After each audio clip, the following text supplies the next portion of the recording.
What is going on, everybody? It is my pleasure to welcome a great friend and a great reporter, Sean Beckner-Carmitchel, who's with us live from the RNC. Sean, how you doing? I'm good. So I am at the St. Kate bar. It is right outside of the gate, so we're still in the soft zone. We're like right outside one of the exits for the RNC.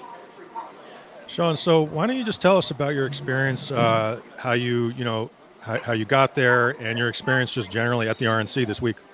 Yeah. So it's been a little bit of a bumpy ride, to say the least. But as an independent reporter, and as a freelancer, that kind of is how most rides go. So I was going to sit this one out in the thoughts that I'd cover some stuff in LA, but LA got a little bit quiet, and particularly with news about Biden possibly dropping out of the race, his debate performance, things like that. I thought it was important to kind of capture the perspective of the RNC, especially because this is my hometown. I lived here about 20 years, and it just felt like the right thing to do to be here, and not to cover specifically the inside of the RNC, but really to focus on the comings and goings outside the RNC. Covering protests, covering kind of the random people that are outside. And I didn't expect to cover this, but there was a police shooting by a Columbus, Ohio police officer within range of the soft zone on Milwaukee resident. So, made my way over there, covered the vigil. I might, we'll still talk, but I might sneak to a different spot here. Yeah, the perils of the live interview. Why don't you tell people where you are as well, so they know kind of what's going on over there? Yeah, so I am at wrong way. So I'm at the St. Kate, which is a hotel like in downtown Milwaukee. I'm kind of moving the camera. That is the house for quite a few of the RNC guests and things like that. So it looks like they just started playing some live music. So I am going to move to I think I'll move to the lobby, possibly. I think that makes sense, right? Yeah, sounds good, man. Yeah, that's the live interview, right? Mm-hmm. So it's the Bill O'Reilly classic. It's great to see people. People are watching. We got 60 people in here. Wow, thanks, guys. Wow. Yeah, we just got started, man. People are interested. So what's your experience like? When did you get into town, and what have you mentioned seeing things differently as an independent? We can't put our coffee cup there. We'll put our coffee cup right here. There we go. You know what? How's this? There we go. It sounds great, man. Okay. It sounds great. What have you seen, and how has your experience been different than our friends in for lack of a better phrase, the mainstream media over there? I mean, look, like I do a lot of stringing. I'm a freelance reporter. I sell a lot of my footage to freelance outlets. I'm not one of those guys that's like railing against the mainstream media or anything like that. I do think, look, like every outlet has its issues, right? And my goal was, especially as someone who grew up here, to kind of cover, Milwaukee's a great city. It's an interesting city. It is an interesting choice to have a Republican National Convention because Milwaukee is very deep blue, whereas, the surrounding areas are pretty deep red. So it's a lot like Minnesota has this dynamic, Illinois has this dynamic where it's not so much purple as it is deep red, and then in two spots, very hard blue. What's it like on a personal level? Yeah, to be back in your hometown. I mean, that feels different than someone who reporters. We're used to coming into town, and the outsider perspective is important in this job. But also, this is your home. What's that like to be home? Well, you know what? It's been nice. My mom baked cookies. She's a classic Midwestern mom. So it's like the first thing that she did when I got home was to be like, "Oh, do you want cookies?" And I'm like, I don't want to put you out. And then she's like, "Well, I already baked them." So I've been eating like these delicious peanut butter cookies like all week. We can all get behind. I'm going to applaud that right here virtually, and I can say we can. In a country that has a lot of people disagree on things, I think that's something that we can all get behind. Yeah, absolutely. The other thing is I've been lucky enough. I didn't get press credentials for the inside. I easily could have, but like I said, I kind of decided to get here. I think I texted you.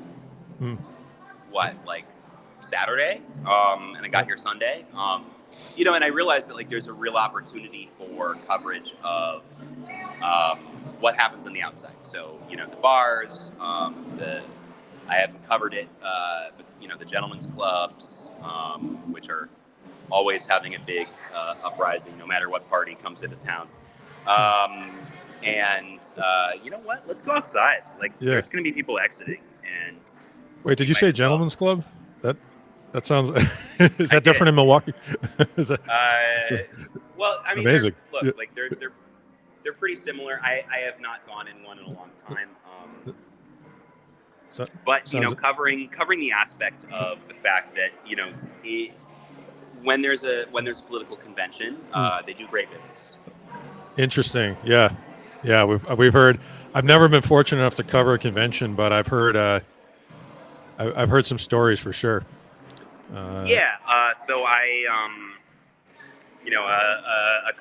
a few colleagues of mine, started to go on the gay dating apps and the trans dating apps and things like that. Those are all bustling, which is interesting for an RNC event.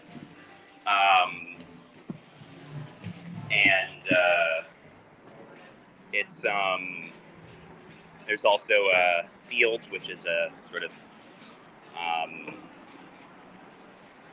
I don't know how to explain this.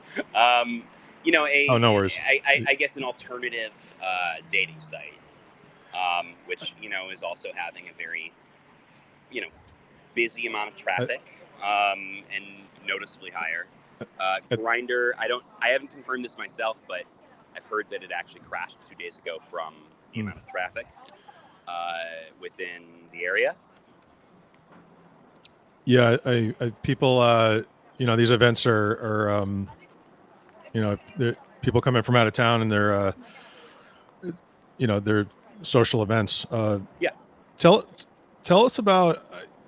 You said tragically there was a man who was killed there, and I've been, I know you attended a vigil. Could you tell us a little more about that? What happened there? So his name is Samuel Sharp. There is some information that you were actually getting before I think anybody. I haven't even tweeted this yet. So Samuel Sharp was a disabled man, according to his aunt, who was in an altercation about a mile and a half away from where I'm standing right now. So a lot of it's been reported that it was just outside the RNC, which is a little inaccurate. I mean, it's 17th and Valete is a very different neighborhood from downtown Los Angeles, or downtown Milwaukee. Whereas downtown Milwaukee is a fairly wealthy, it's bustling these days. 17th and Valete is, it's a neighborhood that has its struggles, and it's the specific area where he was living in is called Tent City. I'm going to figure out a way to not give everyone motion sickness here. No worries. There we go. All right. It happens. It's a nice view. I've never been there. It looks like a beautiful city. It is. I hope it's okay that I'm smoking. No, you're in trouble. No, of course it's fine. Right. Don't smoke, kids. It's bad for you. Unless you want liberty. Milwaukee's a really interesting city. It's a really beautiful city. It's the one thing that's been really interesting is to see, fellow journalists and to see, folks that are from out of town really pretty overwhelmingly talk about Milwaukee's a dope city, and I had no idea. And one of the things that I've been doing with my coverage is making sure to go to some spots that I don't think anyone really knows about. So, for instance, there's Sobelman's Bar and Grill, which has the largest Bloody Mary you will ever see in your life. And they're very good Bloody Marys, and also one of the best burger spots in Los Angeles. I've been to the Safe House, which is a secret agent speakeasy. That is a little bit of a tourist trap, but it's still fun. And focusing on not just the protests and things like that, but also like the beauty of the city. Could you tell us a little bit about? Sounds like the party started. Yeah, it's a party. Yeah.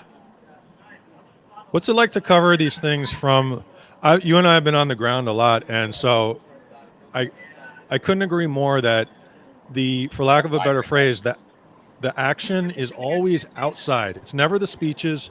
It's always around what's really going on. So what's it like to cover this from the outside? Yeah, well, like I said, it's important to say it's really important to cover the inside. My thing is always, there's 80 people that are gonna get the same shot I do, right? Yeah. On the inside. So where there's an opportunity, where I think that there's my style of journalism, and what I think there's a gap a lot of the time is, and it seems silly, but just talking to people outside, you get some interesting interviews. There was one gentleman who had a Twerkers for Trump t-shirt, and he was selling Twerkers for Trump t-shirts, which I just thought was super interesting.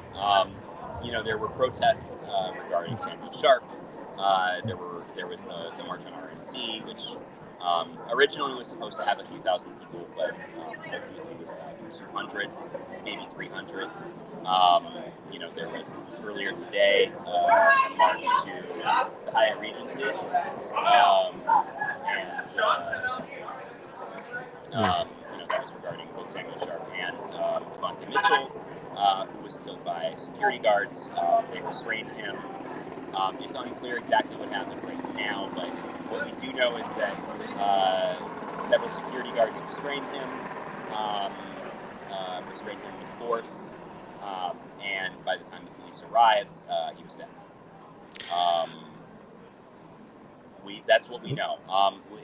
Even the Hyatt company has terminated those security guards, and in their statement, I'm not an analysis guy, but to me, in their statement, it seemed as though they heavily implied that the company also feels as though there's a potential for criminal charges for them. Wow. Now, whether or not that happens, I have no idea. Do we know or have any insight? So all these cops from out of state have come into this. I'm frankly a little. Can you provide us any insight into how that works, who pays them, and what the story is there? I'm really. I can give you some insight. So a lot of it is mutual aid. A lot of it is earning overtime and things like that. It seems as though I don't know how many law enforcement agencies I've seen. It's a lot. I've seen people as far as Tennessee coming in. What's been interesting is I haven't seen a lot of Chicago police officers, but there's also, Milwaukee is kind of a city that has a little bit of a, I was going to say friendly rivalry, but it isn't always friendly. A rivalry with Chicago. I might alienate a huge amount of your viewers, but it's Milwaukee. Milwaukee baseball fans are more about the Cubs losing than the Brewers winning. Both are exciting, but I'll take the Cubs losing any day. Okay, sounds good. Yeah, I was a little perplexed because I thought there were jurisdictional issues. You're not a peace officer in a different state. So I'm a little, and then on top of that, there's So what's interesting is I talked to some members of the March on RNC, who were also people that were outwardly against the RNC coming into Milwaukee. And, one of the things that they told me was that the Samuel Sharp incident is almost exactly what they were concerned was going to happen, which is you have a police officer who is not from here, who doesn't understand the dynamics, because, again, once you're in the, 14th to 17th elite area, there's dynamics there. You have a tent city, and Milwaukee Police Department has a tendency to be a little bit more hands-off there, because there's complications, right? And there was a lot of anger at the fact that they felt like they'd been talking about this exact thing happening for 2 years. They had warned this was going to happen, and then it did. As far as I can tell with that specific case, Milwaukee Police Department will be doing the investigation, as well as Greenfield Police Department, which is a suburb not too far from here, and Columbus Police Department did release body cam video for one officer, 5 of them shot. Pretty quickly, the same day, which, as a Los Angeles resident, is pretty fast. Oftentimes in Los Angeles, we don't see body cam for months. And it's often heavily edited into into a video, which is of course going to support. So you know what I'm talking about, yeah. Yeah. So my one criticism of the Columbus Police Department video is that it is blurry for the first little while, which is where the officers are talking. So it would be very difficult to identify each officer. It's already been done, but it hasn't been released yet. There's some checking to do by other folks. And what we saw was only one officer, despite the fact that 5 shot. And there's only 30 seconds to go by, which is a small amount of time, right? So there's still some questions regarding the shooting. One of the big questions that the family has, I just talked to Samuel Sharp's aunt a few hours ago, was he had limited hearing. He was a disabled person, according to the aunt. And one of the big questions is would he have been able to hear directions that were given by the officers? I don't feel qualified to answer that, but that is a genuine question that a lot of people familiar with the case seem to be having. That he was in an altercation with another gentleman who was not from Tent City.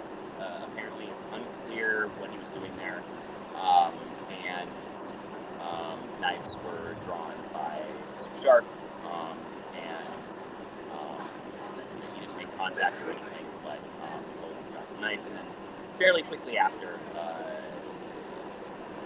shot. So there's also, Milwaukee's a pretty proud city, so there's a lot of resentment about the fact that, someone from not here is policing a community that's already in many ways skeptical of law enforcement. Yeah, I heard I don't know if it was on one of your videos or a gentleman who was friends with I think with Mr. Sharp, who said that if it had been a Milwaukee police officer, he didn't feel this would have happened because he felt that they would have. Yeah. Look, I don't feel qualified to answer yes or no, but I can definitely state that is a really, really common statement. And again, because, this is a neighborhood that has pretty specific needs, pretty specific concerns, and it seems like there's, much like Skid Row in Los Angeles, some element of an understanding of what is and is not something a police officer would get involved in. When you have some kind of statement on dynamics, whether or not those dynamics are correct, again, above my pay grade. But that is absolutely something that we're seeing a lot of concern. I'm kind of just observing in the background, and conventions are always it would be almost like malpractice journalistically to just not say, you could tell me what you think on this, that it's this giant party full of, let's face it, America's elite. And that goes for, I'm not a both sides guy, but that goes for other conventions too. But here we are talking about a tragic shooting, and I'm sure there's a lot of people struggling out there, and look at this party behind us. So it's important to mention Milwaukee, according to HUD, so this isn't just me saying this. This is Housing and Urban Development. It's one of the most segregated cities in the United States, and has been for a very long time. It can be every journalist that I saw at the site was one of the things that they were struck by, that I sort of, having been a resident here, kind of already knew about, was how different the feel of Milwaukee can be if you go sort of just a mile, north and west. You go from, a pretty bustling downtown, particularly during the convention, to, an area where, the wealth inequality is very obvious and very easy to see. You go from high rises to literal tent city in about 20 blocks. So, that's something that it's hard not to notice. It's very hard. Milwaukee also, depending on how you do the numbers, one of the zip codes here is in one specific way of doing the numbers, most incarcerated zip code in the United States. Sorry, Sean, could you repeat that? I had a little trouble hearing that part. So depending on how you do the numbers, there's some controversy about these numbers, but one of the zip codes not too far from here is measured as potentially the most incarcerated zip code in the United States. Okay. It's in Milwaukee, it is very striking. It's more common for a black man to have been incarcerated and go to college. Here, you have some issues of cycles, generational cycles and things like that. And you also have, during the RNC. And again, this is any political convention. You have people who are delegates and people who are insiders in the political machine, and then 20 blocks away, you have people who live in a tent. And it's very striking. And I think it's important. I don't think Milwaukee's unique in that regard, but Milwaukee has one of the most stark differentials. Do you know? I want to say too, like, how do people support you? And the reason I'm bringing that up now is when we talk about independent reporting, this is the type of insight, because Sean's from this area, that I'll just say you're not getting from probably a lot of people. So Sean, I know you're going to the other convention. How do people support you? Please support me, and then I will. We're going to get you there. Yeah, so there's a few ways. The most ideal one is, on my Twitter, there's pinned a Venmo and PayPal link. Venmo, it's just Cap News. That's kind of what I've been going by over the last few years. If you don't have any money to spend, honestly, subscribing to my YouTube channel, and hey, you know how the algorithm works. Just watch the whole thing. You don't have to actually look at it. You can let it play. And I put in the beginning if you guys go up to the beginning of the chat, I put a link to help support Sean. And then you can also, support our channel. I'll just put that in here because we've got a lot planned. And we're streaming. I also say we have 240 people watching, which is very cool.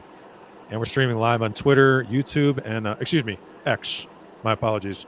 X. I gotta be careful with what I say. Huh? Don't get No. X and YouTube and Twitch.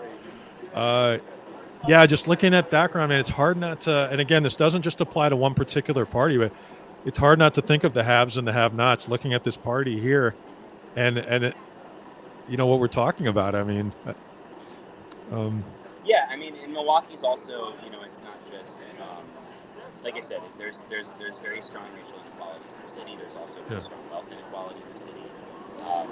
Having been someone who grew up here, there's neighborhoods that, frankly, don't look familiar to me anymore. For instance, North Avenue used to be a really bustling kind of college bar area. Now it's looking a little bit more of kind of a condos, that. Downtown Milwaukee used to be a little gritty. It's still a little gritty, but it's a lot less gritty than it used to be. Whoa! No kidding. Good thing or a bad thing. Milwaukee is also, it's in Wisconsin, so for both parties, Wisconsin has always been viewed as kind of not just a battleground state, but a pilot state, right? So I went to a Moms for Liberty event, which caused some controversy. Yeah, tell us about that. Sorry to interrupt. Please. Well, I'll get to the controversy in a bit, but one of the things that was striking to me was seeing the former governor of Wisconsin there, seeing the current senator there, and sorry about that. There was an alert, but that thing happened 2 days ago. No worries. Yeah. And seeing party insiders talk about how the concept of Moms for Liberty, which is at its core really interested in fighting laws that ban parents from laws that ban schools from telling the parents that their kid is identifying by a different gender, and also doing a lot of FOIAs and CPRAs and heading of the state towards sort of making schools a little bit more of a politically conservative atmosphere. Right. Seeing the former governor freely state that this was sort of stage 2 of the school choice program, which started in Wisconsin, and school choice was designed to sort of make it so that there were economic incentives for charter schools and private schools and religious schools, things like that. There's obviously, depending on the initiative, some of them include religious schools, some of them don't, but seeing them full on straight up say this is part 2 of the school choice program, and realizing, oh my gosh, a thing that I grew up in, which was the controversy over school choice, has now become the next. It's gotten to stage 2. It was interesting to hear. Yeah. And Wisconsin's also a politically important state, particularly for the Republican Party. Because it's a purple state. It's when I grew up here, it was economically very liberal, socially very conservative. Now it's a little bit harder to kind of put a finger on. Yeah. So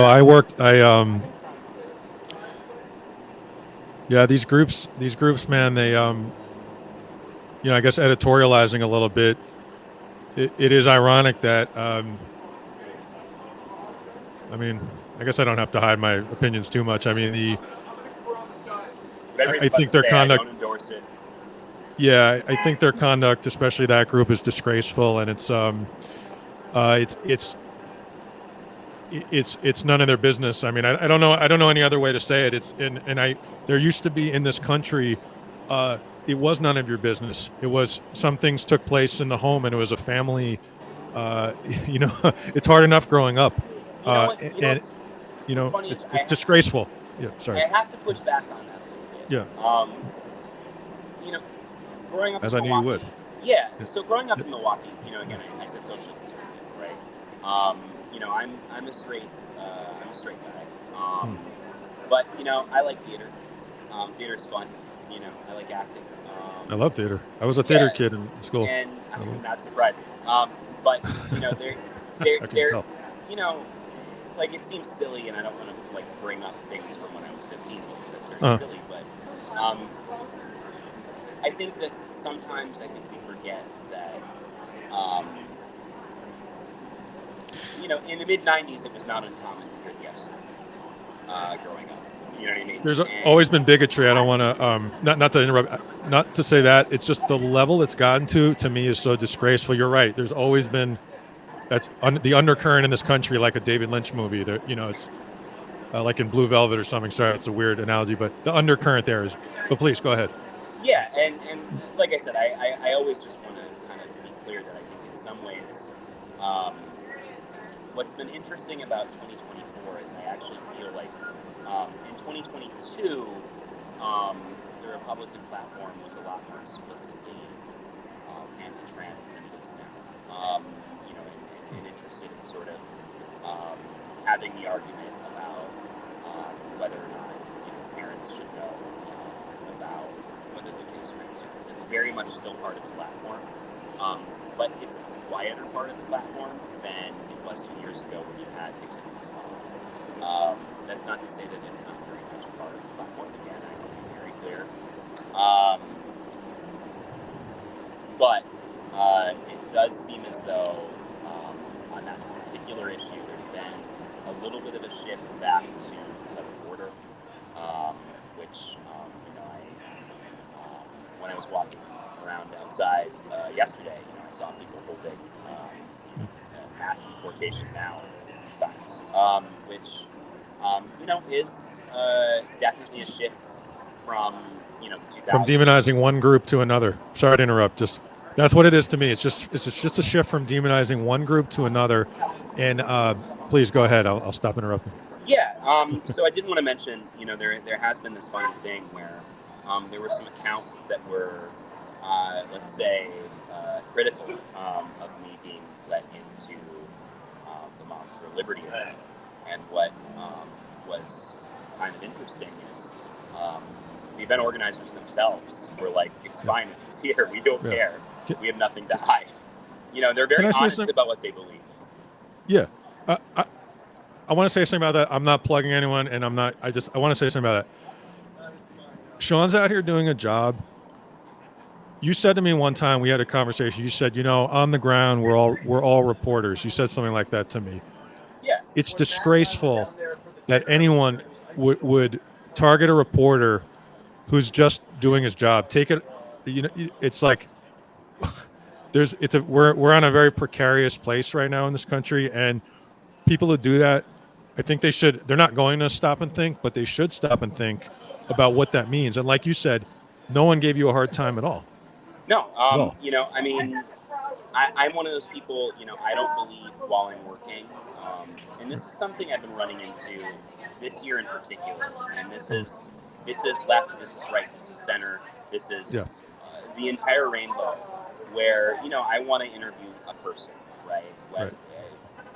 Just, and they'll ask me, before they do the interview, they'll ask what my political views are, which, my thing is always, you can not answer a question. That's fine. Sure. I totally understand.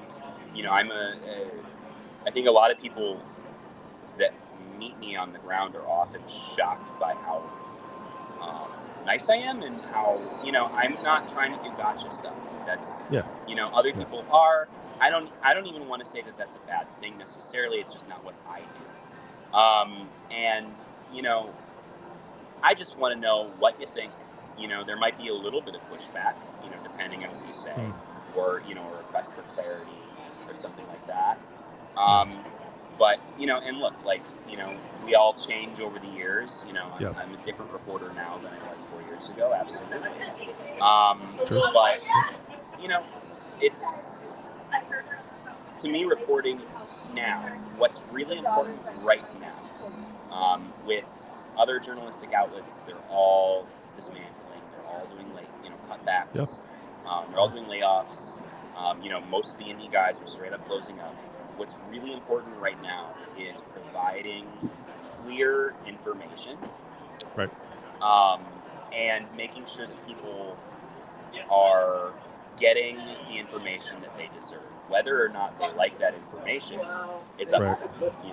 I think I've proven my point with 100 stories at this point, where it's like, hey, sometimes I find something out that I'm like, I wish that wasn't true. You know what I mean? Sure. Sure. That happens, right? I certainly in my personal life had viewpoints, but right now, my job is to help people gain clarity. Right. Yeah. And some Yeah, people are assholes, right?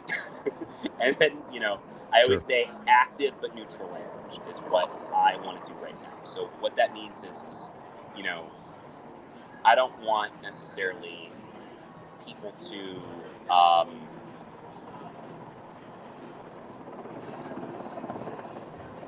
the facts are there. That's what I want, right? I want to be sure, but I want to be clear that the facts themselves are straight. Now, you know what? Maybe I'll let my feelings get in every once in a while. I hope not. But people deserve factual reporting, and it's just not being done by a lot of people. And it's also, people deserve context. I saw so many news articles about Samuel Sharp, which were saying that Samuel Sharp was shot outside of the RNC, which is, factually, yes, he was not in the RNC, right? But 17th and Elite versus Water Street, that's a long ways, and it's at the very, very end of the stop zone. And yes, I don't think Columbus, Ohio police officers would have been there if it weren't for the RNC. I think that's obvious, but I think it's really important to kind of gain that clarity of that's not really how I worded it. The facts are important. I mean, and they make, like you said, and that's why it's so valuable. Like I said, to have somebody on the ground who, it's from this area. It's just providing context, which is so important. Yeah, and also, understanding where the best restaurants are and the weirdest spots, right? I tweeted yesterday that I was shocked that no other journalists had figured out that if you order a Bloody Mary in Milwaukee, you won't just get a Bloody Mary. You will also get a beer next to your Bloody Mary. That's awesome, right? It might explain some of the behavior of my friends, but or the convention. You got to wonder. What's funny is one of the things that I have been hearing about the convention is there's been a lot of frustration from businesses that are outside of kind of the immediate zone, that the RNC hasn't quite filled up bars outside of the immediate area as much as they'd like. And that's been my experience. I've been going to some neighborhoods that are pretty close, and they're shockingly empty. And I think part of that why is that? So sorry. I think part of that is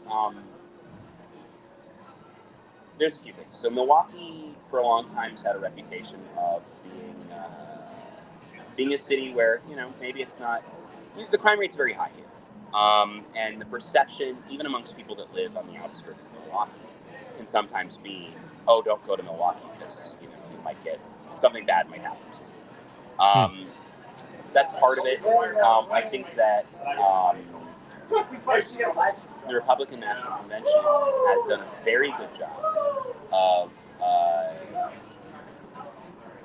giving people access to bars immediately next door to the convention and within the convention area. They haven't done a great job of kind of creating an infrastructure where people could go to, say, Brady Street or North Avenue or even Walker's Point.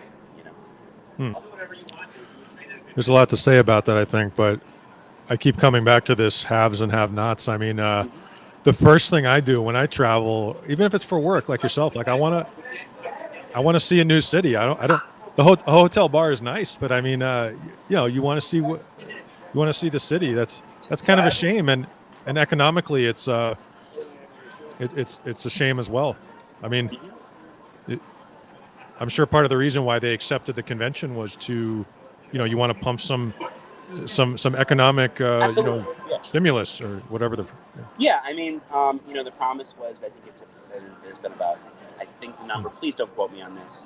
I'm not going to say the number because I don't know. I don't remember it Got it. off the top of my head. But, part of the promise was that there'd be a large amount of money coming into the city. And to some degree, that's been true, but what we haven't seen it really come in as much outside sort of the immediate area as you perhaps expect. Did you have any opportunity, have you interacted or interviewed people at the convention, or has it been more, what's that been like? So I've interviewed people leaving the convention, going into the convention. people who, might, they're alternate delegates or something like that, so where, or some of them got tired. The final days of speeches were lengthy.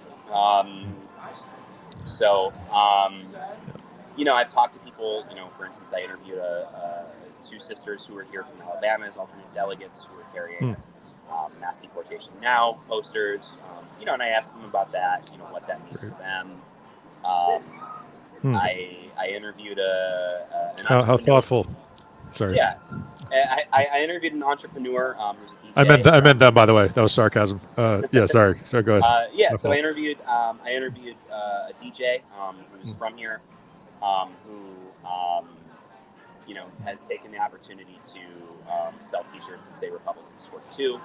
And also, I've also interviewed a lot of people that are kind of, sort of, I guess, let's say they weren't invited, right? So for various reasons, one of the things that I thought was interesting was, anti-abortion groups are protesting the RNC because they don't feel like the platform of the Republican Party matches their ideas of how abortion should be legislated. See, that's yeah. That's probably a lot to say about that. And I've also interviewed a lot of activists. I've interviewed occasionally. It's one of those things where it's like sometimes you just meet the right person who might not be really politically important, right? They might just be a guy or a girl who's just doing something interesting, Sure. So, it's that thing where I think there's so much focus, and it's an understandable focus, but there's so much focus on, what the president might think or what, the senator might think. But, I think it's also an interesting perspective to see, what the guy who lives 3 blocks down thinks. You know what I mean? Because this affects him, Sure. Has there been, have you seen much interaction between the convention attendees and just the folks in Milwaukee, or does it seem like they people come into town and just leave? It's been a mixed bag. I've seen some folks who have been, going, to bars and things like that. And I've also talked to a lot of folks who, they go to the private party they were invited to, and then they go back to their hotels. But again, one of the interesting things has been the one thing everybody seems to agree on is Milwaukee's actually kind of a dope city. I've heard that a lot. Obviously, depending on who's saying it, it might change the way they say it. But it's nice that we can at least agree on something. And that's honestly as someone who grew up here. There's deep political divisions in this country. I'm glad that the thing that we do agree on is that Milwaukee's a beautiful city that really has its problems, but it's a beautiful city. I wish I could have gone, and I think you might have even invited me, but it was a challenge to just right now to get there, get out of LA, which I wish I could have done. It looks, just even the background before when you're moving the camera was really a beautiful image, Yeah, and this used to be the Intercontinental. Now it's the Saint something. It used to be an Intercontinental hotel. There's MAGA jazz going on, which you guys can't see, but I'm kind of looking at right now. I'm sorry. Did you say MAGA jazz? Well, it's jazz for RNC things. So. Oh. Yeah. I don't think maybe they're singing songs. I don't know. I don't know what the lyrics are. A new musical form, MAGA jazz. Yeah, exactly. Hadn't heard of that one. Make jazz great again, I suppose. That's pretty good, man. I might have to cut that up into a little short. That's good, man. Anything surprise? Is it? Let me backtrack. Is this your first political convention that you've covered? Yeah. This is my first national. This is my first national political convention. Yeah. Has anything surprised you, or compared to what you thought was going to happen? So there's been a few things that have surprised me. One is I think one thing that I'm not a political analysis guy at all, but here I am. One thing that has surprised me is seeing how different various parties can be ideologically. So I was invited into the private party. It was they were providing wings. I didn't get any, but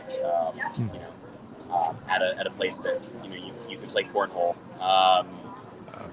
Which I don't know if anyone outside of Milwaukee knows what that is, but it's basically a game where you throw beanbags. And that was the Erie GOP. It includes Buffalo, in New York. That was a lot more sort of discussion of how do we turn the county and how do we turn the state of New York red.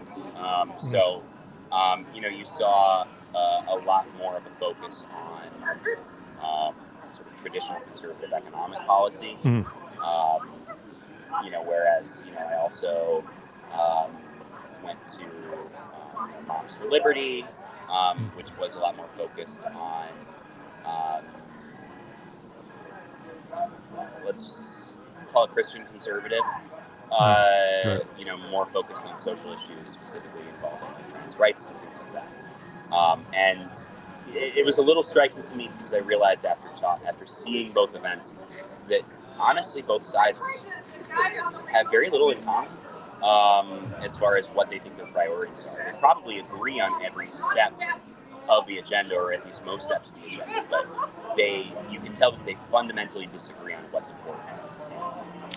You mean within different groups who are attending this convention here in Milwaukee? Mm-hmm. Interesting. Yeah, and I mean, I think the divisions within the left, I think, are a lot more obvious.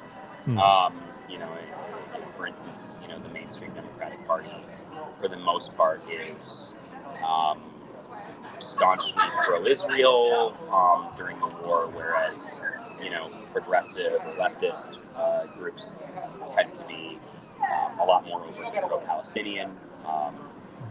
The disagreements over sort of electoral politics is a lot more, let's call it, out in the open. Whereas, within sort of the Republican National Convention, I noticed a lot more diversity than I was expecting in thought. Different diversity of ideas. I mean, just to clarify, in general. Yeah. I mean, different ideas. Different sort of facets of what the American Republican Party is now. And also, I think, again, I'm not a political analysis guy, but here I am. Right now, there's a prevailing belief within the RNC that Donald Trump will win the presidency, and it's going to be a very heavy win. Whether or not that's true, I have absolutely no idea. Polls show a few things, but here we are, right? So purple state, or more working class areas might have different goals. And I think because there's that prevailing belief that the presidency will be won by Donald Trump, and it's very likely. I think that there's probably right now a little bit more willingness to be open about those divisions. Interesting. That's very interesting. I mean, that's the kind of insight that's why going on the ground is so important. It's just like, I haven't been able to watch too much coverage of this just in general. But yeah, that's why it's so important just in reporting, so important to just be there. And right. This is what's going to probably get me fired, but I'm not going to fire you. That's good. That's good. I'm just end the live immediately. But different journalists do different things. Different journalists are, I think, concerned with different things. Yeah.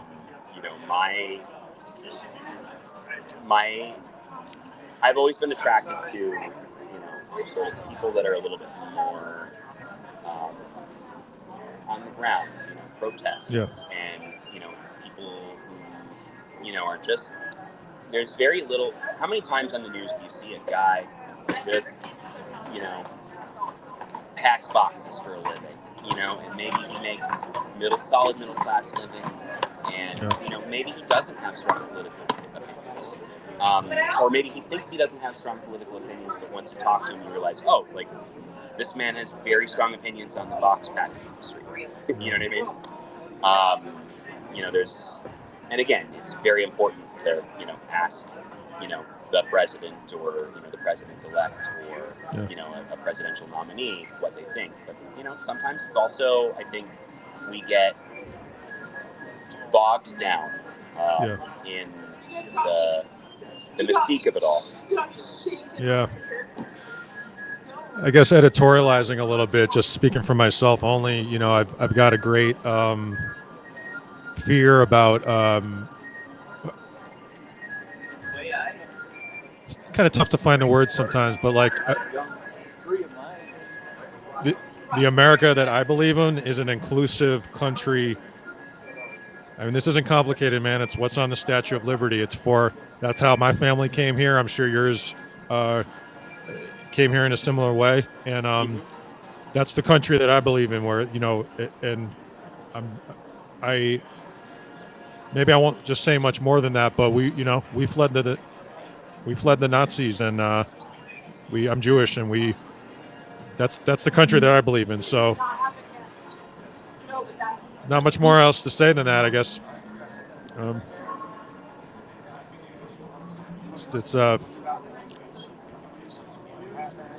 the way, it just occurred to me that behind me you can actually see sort of the designated protest zone. Again, I think it's striking that it's been pretty shockingly empty. I think part of that is groups affiliated with things like Black Lives Matter, anti-police, or police accountability organizations. Got to tell you, man, there's a lot of cops out there. The police, the amount of police outside is very heavy. So I think that there's been a reticence to march in the same way that perhaps you see at a different time. Interesting. And in your experience growing up in that area, it seems different than what you've seen in the past, basically. Yeah, I mean, it's Milwaukee's always been it's a tough city. It's a city where people drink a lot of beer, and sometimes it's a working class city, so we don't have time to let resentments stick. You know what I mean? So and there's been just a lot more policing and things like that outside. Having like I said, police from all sorts of places has been interesting to watch. Yeah, like I said in the beginning. By the way, we've got 888 people in here. 889. I wish. I wish this counted towards my monetization, but I'm glad I'm helping. Well, we're gonna do it again. We're gonna plug Sean, a cat with news, on Twitter. He's gonna go to the Democratic convention. In fact, I'm gonna see if I can put the link in here again. I feel like we're doing. Oh, that's my link. Well, you know what? I'm putting that in anyway. But then I'm gonna put Sean's in too. I plug myself. But I have your. I'm going to pull it up real quick. I don't want to. Well, I'll put it in there in a sec. Any other surprises as a first time national convention goer? Something that you're like, wow, I didn't think I was going to see that. What's funny is I am a nerd. So my experience with conventions has been, things like gaming conventions and Star Trek conventions and things like that. And what's been kind of funny is when you take the politics out of it, purely, the fact that people are out here for, a thing. It's kind of surprisingly similar. People are in uniform, at a Star Trek convention. You're going to see a lot more Klingons there than here, perhaps. But the goal is. I don't know whether to be happy. Sorry, yeah, you good. The goal, the goal is for people to sort of get together. I'm trying to think whether I should be happy about that or very sad that it's like a.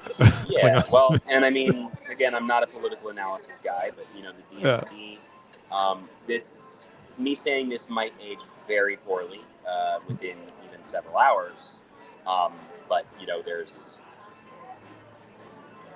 a likelihood that it's probably going to be a lot less unified outside the DNC than the RNC. You have large disagreements about whether President Biden should run for re-election. You have large disagreements over policy in Israel and Palestine, which are stronger within the Democratic Party. The disagreements. You have a thing that's kind of always been the case with the Democratic Party, where you have large disagreements over liberal policies versus neoliberal policies versus socialist policies versus progressive policies. All these groups are a lot, I think, less likely to agree with each other. And you're also seeing, some shifts. Particularly within the Democratic Party, we're seeing a large dip in the youth vote. People under the age of 30 are a lot more likely to vote conservative than they were 10 years ago. People who are Black are a lot more likely to vote conservative than they were 10 years ago. So, there's a lot of interesting dynamics that I think no one really knows how they're going to play out. There's a very large balloon coming past. I want to see. Hey, man. Oh, boy. Here we I'm go. So sorry to bother you guys. Sorry. We did our best. No. I thought we were going to get an unexpected moment. Yeah. What kind of balloon was it, Sean? Well, it was a large balloon. I know that. We can, history will show that, one day, maybe perhaps we'll know and we'll write it in the books. But right now, it's a developing situation. This is breaking news. We can't get all the facts out right away. We have to do our due diligence here. Yeah. Okay. You walk pretty fast. Maybe he didn't want to go on a live. That's what I'm guessing. That's probably. There must be a ton of reporters on. Have you seen a lot of people on the ground work? I'm talking about like reporters, independent media, all that. Yeah. I'm friendly. I'm friendly with pretty much everyone. I'm kind of lucky in that regard. I always joke like I made a lot of my mistakes pretty early on in my career, so most people are pretty nice and accommodating. And I get along with most folks. Be it mainstream or really intensely indie. Because at the end of the day, my thing is always understanding people are out here trying to do the best. So yeah, I mean, there's been quite a few people. There's a New York Times reporter who's mostly LA based that I've seen a couple times. I've known for a while. There's some indie guys that I only get to see once every couple of years. Once a year when the big thing happens. There's a lot of folks from Chicago, which I also spent some time in before I was a journalist. So it's always nice to see people. Yeah. And as I mentioned, Sean is heading to the DNC, or we hope he's heading to the DNC. I don't exactly remember what the dates are, but any Any predictions on that? How it might differ from your experience tonight? Well, like I said, because things are so fluid. Axios just reported that Biden has been heavily pressured to step down and might step down and might make an announcement in a few days. Other outlets are reporting that that's not true. There's just not enough clarity for me to really feel qualified to give you any information that isn't going to age like within 12 hours. It could age badly, I will say this though. Right now, while we're talking,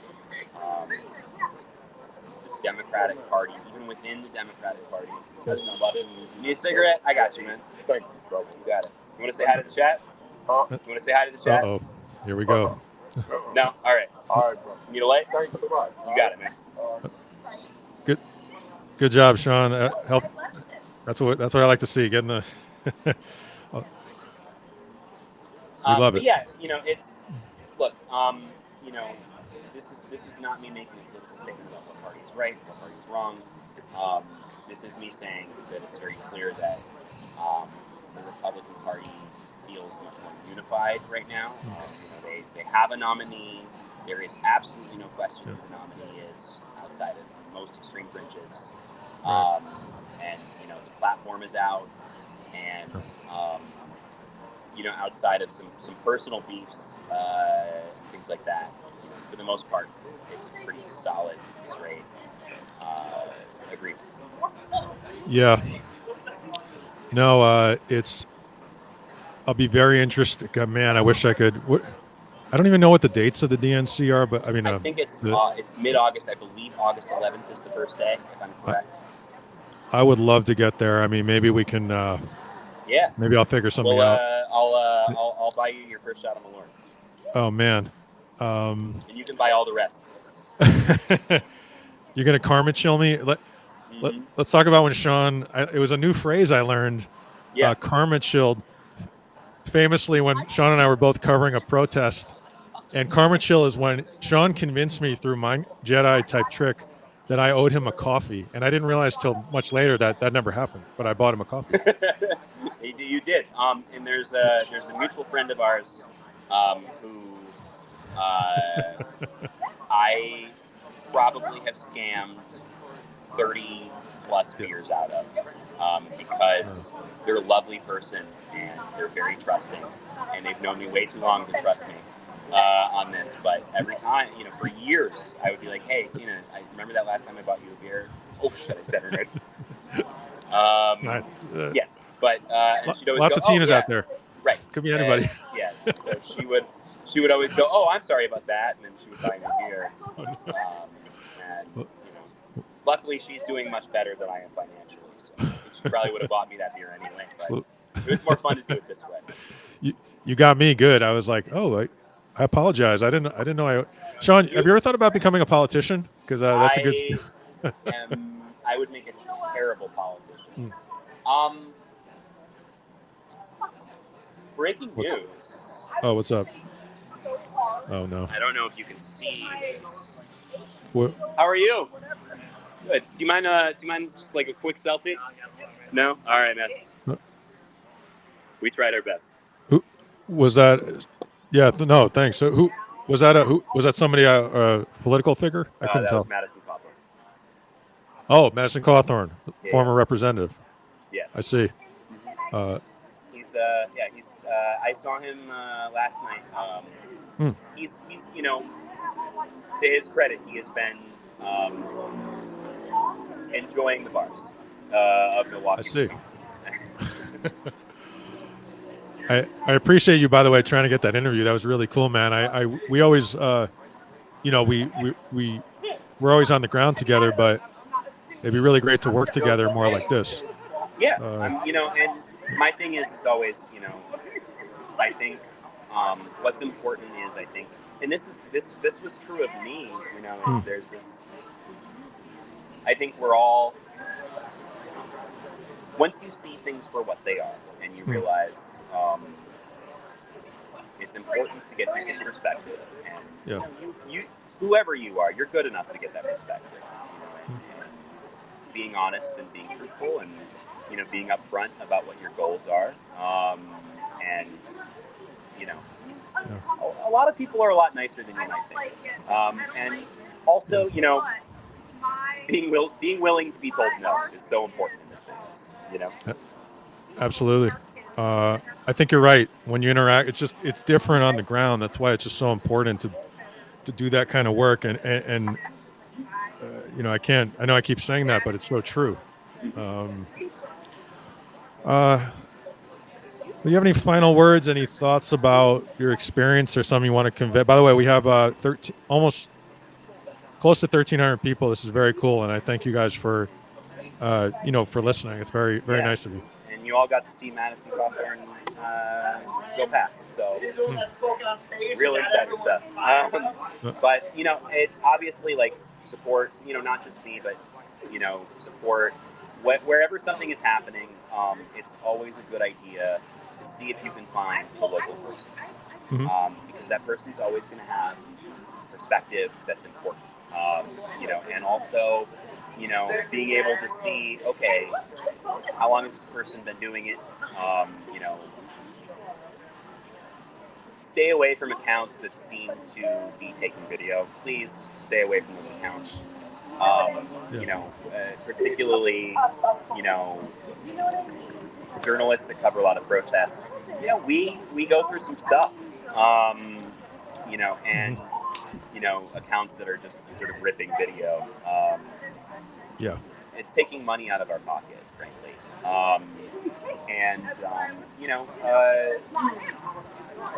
I guess the one thing that I will say is,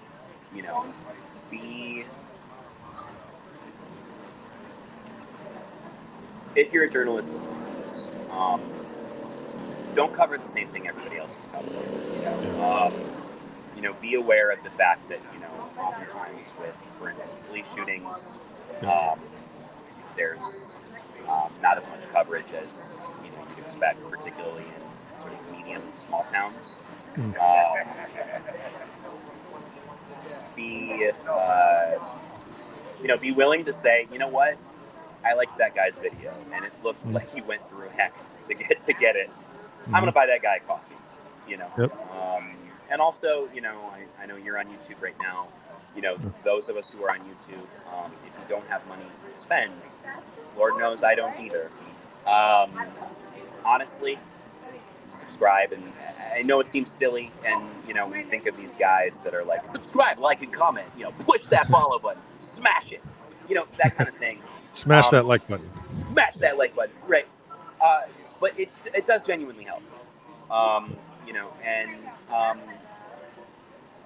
Support small magazines, support small newspapers. If you have one in your hometown, give them a couple bucks, because frankly, you don't know how much longer they're going to be around. In most cases, I don't know a whole lot of independent newspapers and things like that aren't having very serious discussions about how much longer they can run for. In LA alone, LA Taco just barely escaped being shut down. The original Knock LA wasn't a funding issue, but it did go away. LA Public Press, support them if you can. And just support the little guys. I couldn't agree more. Sean Beckner-Carmitchel, first of all, A Cat with News on Twitter. I want to thank you for coming on, sharing your perspective. It's really great talking to you in this capacity. Guys, so I'm Eric LeVay. If you could subscribe, all the stuff that Sean was saying, like, comment, subscribe on YouTube. If you're watching on Twitter or X, feel free to subscribe to the YouTube. And I started a Twitch, so we're on there too. Sean, I just that's a preemptive thank you for subscribing. Yeah. No. I want to thank you again for coming on, man. Have a safe trip, and I look forward to talking again next time. Okay, man. Thanks, man. Bye. All right, guys. Take care. Bye-bye.